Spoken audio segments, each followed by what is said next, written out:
That shouldn't happen.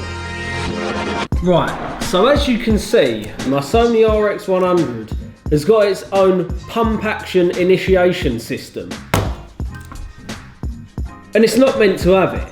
Don't get me wrong, I like the kind of functionality of this, it's pretty cool. But when you've got the camera in your pocket and you're walking down the street and all of a sudden your pocket starts to go, things start to get a bit awkward. So, what I need to do is fix this.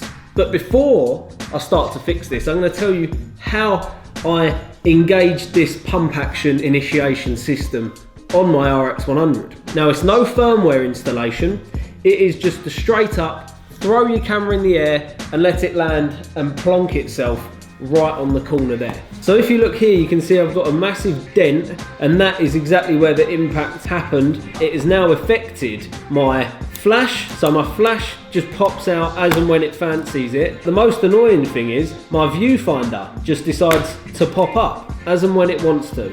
Now obviously having the viewfinder pop up actually turns on the camera itself. So if you wanted to just turn on the camera, all you got to do is flick the viewfinder switch and the viewfinder pops up and the camera actually turns on. Now with my pump action initiation system, that is extremely annoying when it's in my bag, when it's in my pocket, and I give it a little judder or whatever. It just seems to pop out and it just wants to turn itself on in my pocket. Now that's not cool. Also, I hardly ever use the viewfinder. The only time I would use the viewfinder is if I'm in a really high exposed environment, say I'm like on a beach or somewhere where the sunlight is really kicking. That's when I'd have to use the viewfinder, but 90% of the time, especially in the UK, never have to use it. And I certainly don't ever want to use that little shitty flash on the top. So today I'm gonna have to do a ghetto repair of the camera. So the pump action initiation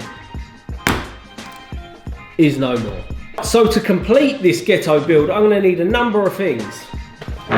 Some scarper camera tape, some scissors, yeah, and a hole punch.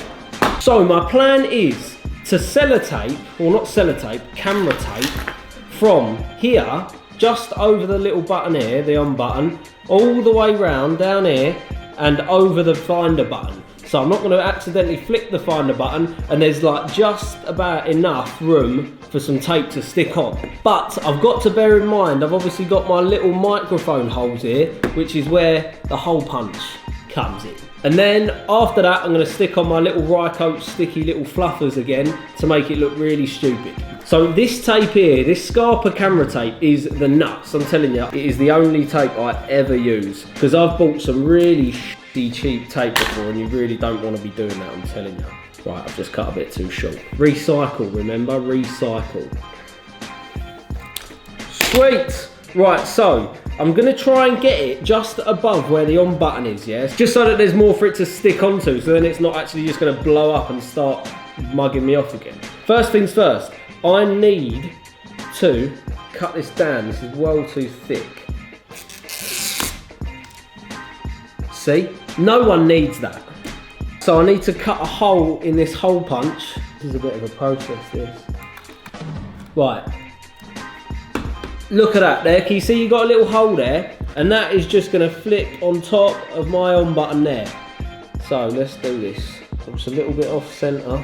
I said it was ghetto. It is ghetto. When you can't be asked to send stuff back to Sony and you end up bloody doing what I'm doing here. Now that's on. Obviously it's not ideal. It don't look too good. This camera did look a little bit sexy beforehand, but not anymore. Sometimes aesthetics don't outweigh the quality of such a good little camera. But remember, I've got the issue of my microphone holes now being covered up. Originally I was going to puncture holes in with a hole punch, but I don't. Let me just test it out. On button works. Standard. Now I don't know how long this is going to last. This tape is really, really good tape, because I've done this before in Mauritius, but when it was so hot, the heat just like buggered up all the tape and all the adhesive on it just started to like melt off. Don't need that again. Right, now I look like a right idiot because I've got a big fat white bit of tape on my camera and it really doesn't look very cool. But at least now when I go like this, it's not just going to pop out, turn on and start recording. So that is a luxury that I didn't have beforehand.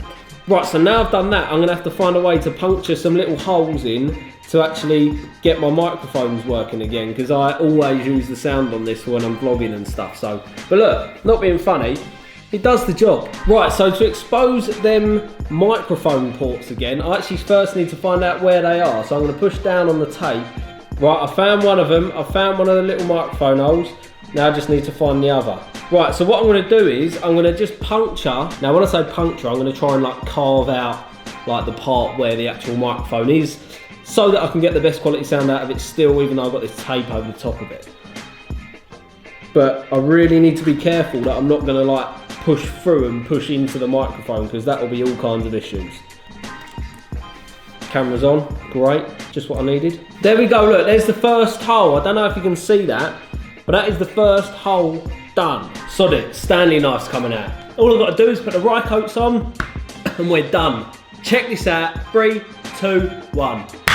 Bosh, there we go. Right, we are back on and we are all sorted. Now the camera's actually pretty much fixed. I've just put the rye coats on. I'll quickly show you me putting them on now. If you don't know what the rye coats are, they're basically just the little sound mufflers that go over the microphone, so that when there's some wind, it kind of helps to reduce the noise wind by capturing a lot of that wind in the little fluffy things. I also painted it, well not painted it, sharpied it black to give it that kind of stealth look again, because it was looking a bit bait before, a bit obvious. So it's looking pretty fresh now, can't really complain.